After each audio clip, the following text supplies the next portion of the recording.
దేవుని అతి పరిశుద్ధ నామానికి మహిమ కలుగును గాక. ఓఫర్ టుడే వాక్య సందేశానికి వీళ్ళందరినీ ప్రేమపూర్వకంగా ఆహ్వానిస్తున్నాను. ఎలా ఉన్నారు? అంతా క్షేమంగా ఉన్నారు కదూ? మీరు క్షేమంగా ఉండాలని, మీరంతా ప్రభువుకి మరింత చేరువుగా జీవించాలని, మీ హృదయాల్లో గొప్ప నిరీక్షణ నింపాలని మీ కొరకు మేము ప్రార్థిస్తున్నాం. అయితే ఈ సందేశాలు వింటున్న మీరు మరింత ప్రభువులో బలపడాలని మీ కొరకు మేము ప్రార్థిస్తున్నాం. ఈ సందేశం వింటున్న మీ అందరికీ మన ప్రభువును, మన రక్షణకర్త అయిన యేసుక్రీస్తు ప్రభు వారి అత్యున్నతమైన నామంలో లైఫ్ చర్చ్ వైజాగ్ నుంచి మీకు శుభమును తెలియజేస్తున్నాను.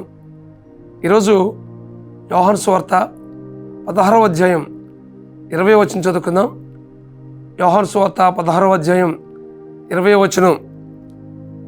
మీ దుఃఖము సంతోషముగునని మీతో నిశ్చయముగా చెప్పుచున్నాను. ఈ మాటలు యేసుక్రీస్తు ప్రభువారు తన శిష్యులతో పలుకుతున్న సందర్భం అది. మీ దుఃఖము దేవుడు ఏం చేస్తాడంటే సంతోషంగా మారుస్తాడు. ఎప్పుడూనంటే ఆయన కొరకు బ్రతుకుతున్నప్పుడు, ప్రభువు కోసం జీవిస్తున్నప్పుడు, ఆయన మహిమార్థమై మనం ఈ లోకంలో జీవిస్తూ ఆయా సమస్యల్ని ఎదుర్కొంటున్నప్పుడు ఒక దినాన మన దుఃఖాన్ని సంతోషంగా మారుస్తాడు. స్త్రీ ప్రసవించే సమయంలో ఎంతో వేదనతో శిశువుని కంటది. శిశువు బయటకు వచ్చిన తర్వాత, పుట్టిన తర్వాత ఆ శిశువు ఎప్పుడైతే ఆ స్త్రీ లేకుంటే ఆ తల్లి చూసిందో తన వేదన, తన బాధ అంతా మర్చిపోతుంది. ఆ దుఃఖము తాత్కాలికమైంది కదా. కాబట్టి మీ జీవితంలో ఎదురవుతున్న ప్రతి సమస్య, ఏ దుఃఖం గుండా, ఏ సమస్య గుండా, ఏ వేదన గుండా మీరు ప్రయాణం చేస్తున్నారో వాటన్నిటినీ దేవుడు సంతోషంగా మార్చిపోయే సమయం రాబోతుంది. అందుకోసమే యేసుక్రీస్తు కొండ మీద ప్రసంగంలో ఒక మాట అన్నాడు, దుఃఖపడేవారు ధన్యులు, వారు ఓదార్చబడతారని. మీకు ఈ లోకంలో శ్రమలు వస్తాయి, ఇబ్బందులు వస్తాయి, లేకుంటే కృంగుదలకు గురవుతారు. వీటన్నిటినీ ప్రభు మీద ఆధారపడుతూ మనం వాటిని ఎదుర్కొన్నప్పుడు ఈ దుఃఖం రానున్న దినాల్లో సంతోషంగా మార్చిపోతున్నాడు.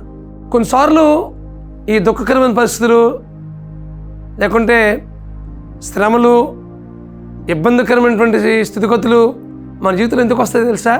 మనల్ని ఉన్నతమైనటువంటి స్థితిలోనికి నడిపించడానికి దేవుడు కొన్నిసార్లు ఆయా పరిస్థితులు గుండా మనల్ని నడిపిస్తాడు. అలా నడుస్తున్నప్పుడు ఎంతో వేదన కలుగుతుంది, ఎంతో ఇబ్బందికి మనం గురవుతాం. ఎందుకంటే ఆ పరిస్థితులు అలాంటిది. అది ఆరోగ్య విషయమైన కావచ్చు, ఆర్థిక ఇబ్బంది అయినా కావచ్చు, కుటుంబ సంబంధాల్లో లోటైనా కావచ్చు.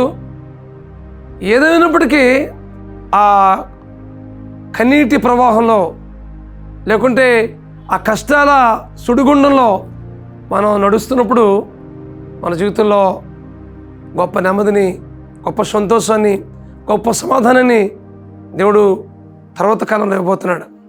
ఈ సత్యాన్ని మీరు గ్రహించవలసిందిగా ప్రభువు పెట్ట మీకు మనవి చేస్తున్నాను.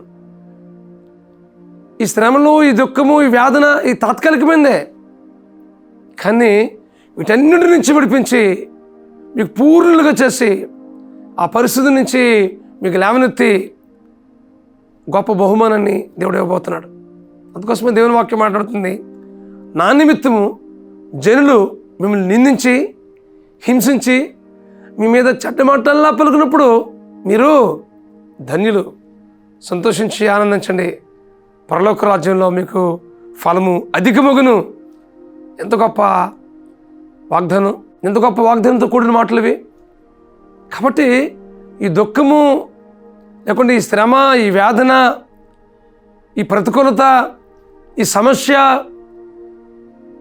ఈ నిరాశ నిస్పృహకు గురి చేసే స్థితిగతులు, ఇవన్నీ మనకు పరిపూర్ణతలోనికి, ఒక ఉన్నతమైన అనుభవానికి నడిపించడానికే కానీ మనకి వ్యాధులకు గురి చేసి, లేకుంటే కృంగుదలకు గురి చేసి, నిరాశ నిస్పృహకు నెట్టే పరిస్థితి కాదు. ఈ సత్యాన్ని మీరు గ్రహించవలసిందిగా ప్రభువు పేరిట మీకు మనవి చేస్తున్నాను. కాబట్టి మీకు ఎదురవుతున్న సమస్యలన్నీ ప్రభు మీద ఆధారపడుతున్నప్పటికీ, ప్రభు కోసం బ్రతుకుతున్నప్పటికీ, ఆయనతో నిత్యము సంబంధ బాంధవ్యం కలిగి జీవిస్తున్నప్పటికీ మీరు దుఃఖాల గుండా ప్రయాణం చేస్తున్నారా? లేకుంటే శ్రమల గుండా మీరు నడుస్తున్నారా? అయితే మీ శ్రమలు, మీ సమస్యలు, మీ దుఃఖము, మీ వేదన అంతటిని తొలగించి ఒక దినాన సంతోషాన్ని ఇవ్వడానికి దేవుడు ఇష్టపడుతున్నాడు. మీ దుఃఖము సంతోషముగా నిశ్చయముగా మీతో చెప్తున్నట్టున్నాడు. ఒక అష్యూరెన్స్ దేవుడు మనకి ఇస్తున్నాడు. ఈ విషయాన్ని మీరు గమనించవలసిందిగా ప్రభు పేరిట మీకు మనం చేస్తూ, ఈ మాటలు ఉంటున్న మీ జీవితాల్లో గొప్ప నిరీక్షణ కలిగి అనుభవం కూడా మీరు ప్రయాణం చేయాలని ప్రభు పేరిట మీకు మనం చేస్తున్నాను. అటు కృప పరిశుద్ధాత్మ దేవుడు మీకు అనుగ్రహించి నడిపించిన గాక. ప్రార్థన చేసుకుందాం. ప్రేమగల మా తండ్రి, పరిశుద్ధుడైన ప్రభువా, ఈ పరిశుద్ధమైన నామానికి వందనాలు ప్రభువా.